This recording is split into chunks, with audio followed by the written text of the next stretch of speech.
जैन साथियों, आप सभी का स्वागत है आपके अपने YouTube चैनल पर्सनल स्टडीज पर।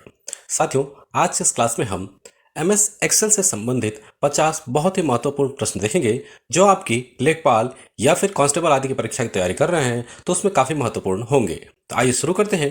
पहला प्रश्न है, MS एक्सेल में फॉर्मूला की शुरुआत किस चिन्ह से होती है? इसका राइट आंसर हो जाएगा option C, equal to sign लगा करके हम अपने एक्सेल के अंदर फॉर्मूलाज को लिखते हैं। दूसरा प्रश्न है, गेट डेटा विकल्प का उपयोग किस लिए किया जाता है? तो इसका राइट आंसर हो जाता है ऑप्शन सी, विभिन्न स्रोतों से डेटा आयात करने के लिए। यानी कि अगर आपके पास एक्सेल फाइल हो, पीडीएफ फाइल हो, सीएसवी फाइल हो या फिर वेब आदि से डेटा आप लेते हैं अपने एक्सेल के अंदर, तो गेट डेटा विकल्प से आप अपने उस डेटा को एक्सेल फाइल के अंदर ले सकते हैं। सीलिंग 50 से 100 का परिणाम क्या होगा? इसका रिजल्ट क्या होगा?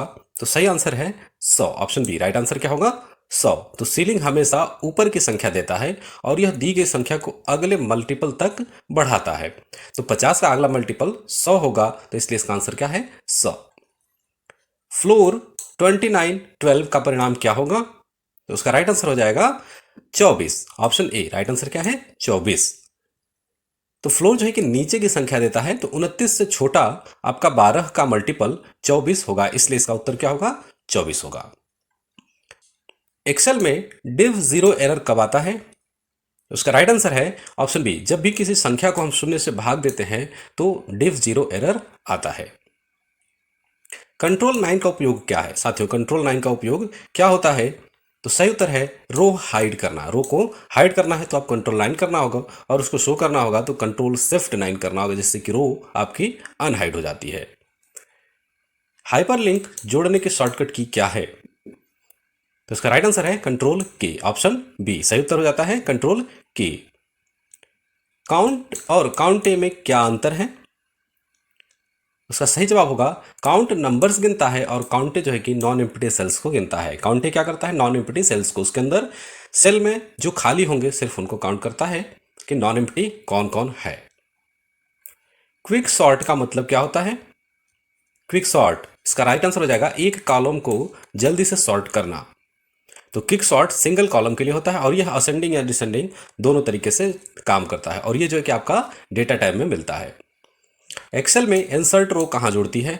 तो सही उत्तर है ऊपर की तरफ। इंसर्ट रो बाय डिफॉल्ट ऊपर की तरफ जुड़ती है और कॉलम हमेशा सेल सेलेक्टेड सेल्स के बाईं तरफ जुड़ता है।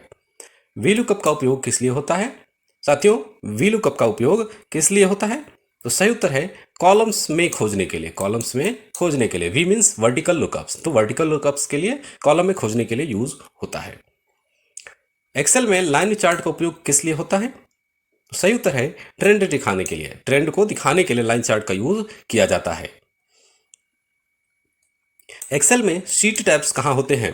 साथियों, शीट टैब आपके स्टेटस बार के नीचे होते हैं, ऑप्शन बी राइट आंसर हो जाएगा, स्टेटस बार के नीचे, और उसमें सीट 1 सीट 2 दिखाई देते हैं। वर्कशीट नाम की अधिकतम लंबाई कितनी हो सकती है? तो आपकी जो वर्कशीट है उसकी अधिकतम लंबाई 31 कैरेक्टर्स तक की हो सकती है। काउंट इफ का उपयोग किस लिए होता है? साथियों, काउंट इफ का उपयोग किस लिए होता है? तो सही उत्तर है शर्त के आधार पर गिनने के लिए। काउंट इफ यानी कि आप कोई कंडीशन देंगे और उसके बेस पे नंबर्स को काउंट करता है या टेक्स्ट को काउंट करता है। टुडे फंक्शन किस प्रकार का होता है? साथियों, टुडे फंक्शन आपका डायनामिक होता है, ऑप्शन बी राइट आंसर हो जाएगा। यह डायनामिक होता है जो कि ऑटोमेटिकली अपडेट होता है, सिस्टम की डेट के बेस पे यह ऑटोमेटिकली अपडेट होता है। एक्सेल में चार्ट बनाने की शॉर्टकट की क्या होती है? साथियों, इसका सही उत्तर है ऑल्ट F1। ऑल्ट F1 से जो है कि चार्ट तुरंत बन जाता है। डिफॉल्ट रो हाइट क्या होती है? तो इसका सही उत्तर है 15। डिफॉल्ट रो हाइट कितनी होती है? 15 होती है। एक्सेल में कॉलम हाइड करने की शॉर्टकट क्या होती है? कॉलम हाइड करना हो आपको तो आपको प्रेस करना होगा कंट्रोल+0, और इसको अनहाइड करना है तो कंट्रोल+0 प्रेस करना होगा, जिससे कि आपकी कॉलम अनहाइड हो जाएगी। काउंट ब्लैंक का उपयोग किस लिए होता है? तो ये सेलेक्टेड सेल रेंज में खाली सेल्स को गिनने के लिए होता है, तो ऑप्शन सी राइट आंसर हो जाएगा, खाली सेल्स को गिनने के लिए। एच लुकअप किस दिशा में कार्य करता है? साथियों, एच लुकअप आपका हॉरिजॉन्टली फॉर्म में काम करता है, तो इसका ऑप्शन सी राइट आंसर हो जाएगा। हॉरिजॉन्टली फॉर्म में ये रो में डेटा को खोजता है। एक्सेल में परसेंटेज फॉर्मेट लगाने की शॉर्टकट क्या होती है? अगर आपको परसेंटेज लगाना हो तो कंट्रोल शिफ्ट परसेंट प्रेस करेंगे तो आपका एक्सेल के सेल्स के अंदर परसेंटेज फॉर्मेट अप्लाई हो जाएगा। एक्सेल में करेंसी फॉर्मेट की शॉर्टकट क्या होगी? तो वो होगी control shift dollar. Control shift dollar से आपका सिंबल जो है कि करेंसी के फॉर्मेट में सेल चेंज हो जाएगा। एक्सेल में इंसर्ट रो की शॉर्टकट क्या होती है? इंसर्ट रो, तो उसके लिए आंसर हो जाएगा कंट्रोल शिफ्ट प्लस। कंट्रोल और शिफ्ट और प्लस दबाएंगे एक साथ तो हमारे सेल के अंदर रो इंसर्ट हो जाएगी। एक्सेल में डिलीट रो या कॉलम की शॉर्टकट की क्या होती है? उसका सही उत्तर है control minus. Option C right answer क्या है? Control minus. एक्सेल में पाई चार्ट किस लिए उपयोग होता है? उसका सही उत्तर है परसेंटेज दिखाने के लिए। किसी भी डेटा को अलग अलग परसेंटेज में डिवाइड किए हैं तो उसको दिखाने के लिए हम लोग पाई चार्ट का यूज करते हैं। एक्सेल में कॉलम किस दिशा में होता है? साथियों, कॉलम जो है कि आपका वर्टिकल फॉर्मेट में होता है। ऑप्शन बी राइट आंसर हो जाएगा। कॉलम्स इस तरह से होते हैं तो इनको कॉलम्स कहते हैं। ये हमारे वर्टिकल फॉर्मेट में होते हैं। एक्सेल में रो किस दिशा में होता है? ठीक है, हॉरिजॉन्टल फॉर्मेट में होती है। रो हॉरिजॉन्टल फॉर्मेट में होती है। एक्सेल में नेम एरर हैश नेम कब आता है? तो उसका सही उत्तर है फार्मूला गलत हो लिखने पर। फार्मूला अगर हम गलत लिखते हैं तो हैश नेम का एरर आ जाता है। एक्सेल में एन ए एरर कब आता है? नॉट अवेलेबल एरर कब आता है? तो उसका राइट आंसर हो जाता है option C data not available. Option C right answer क्या है? Data not available. यानी कि हम कोई फंक्शन फार्मूला यूज कर रहे हैं और उसमें कोई डेटा नहीं है तो ये हमारा एरर दिखाता है एन ए का। एक्सेल में अलाइनमेंट कितने प्रकार के होते हैं? तो साथियों, एक्सेल में कुल 6 प्रकार के अलाइनमेंट होते हैं। ऑप्शन सी राइट आंसर होगा।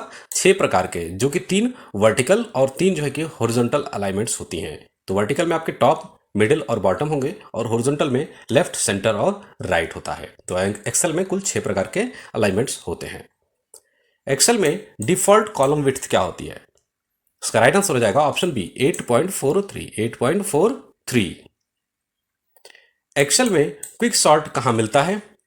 तो आपका जो क्विक सॉर्ट है वो मिलता है होम और डेटा टैब दोनों ही मेन्यू में। होम टैब में भी और डेटा टैब में भी आपका मिल जाता है क्विक सॉर्ट। एक्सेल में चार्ट इंसर्ट करने और उसकी दूसरी शॉर्टकट क्या होती है? तो चार्ट इंसर्ट करने की दूसरी शॉर्टकट क्या है? F11। Option C right answer क्या है? F11। एक्सेल में कौन सा फंक्शन खाली सेल्स को छोड़कर बाकी सब गिनता है? खाली सेल्स को छोड़ करके बाकी सब गिनता है, वो है काउंटे। ऑप्शन बी राइट आंसर क्या है? काउंटे।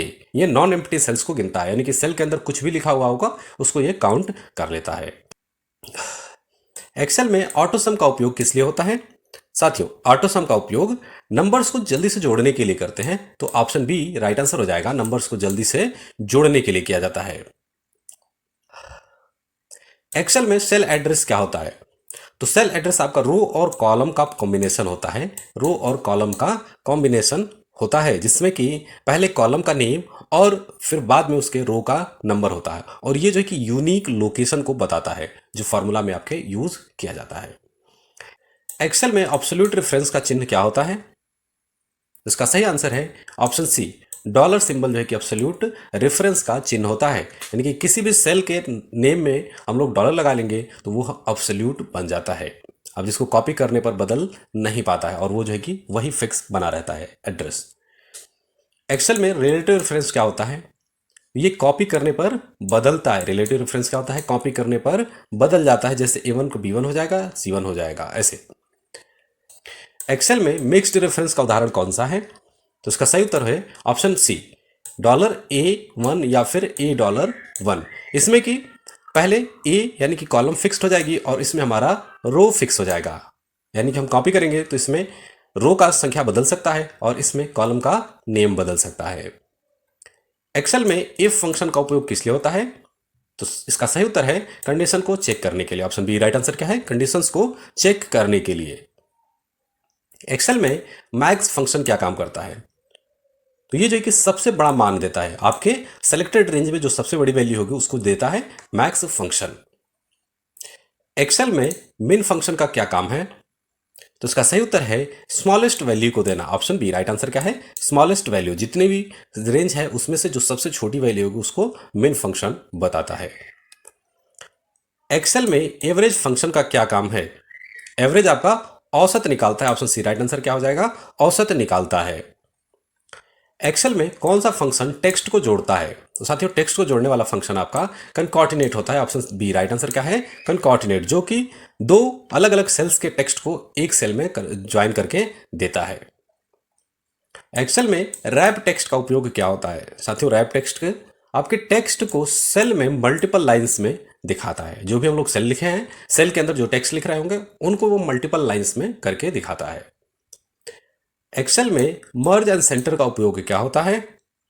तो इसका सही जवाब हो जाएगा सेल्स को जोड़कर सेंटर करना। दो अलग अलग सेल्स हैं हमारे पास, तो इनको एक साथ जोड़ करके ये टेक्स्ट को सेंटर में लिख देता है।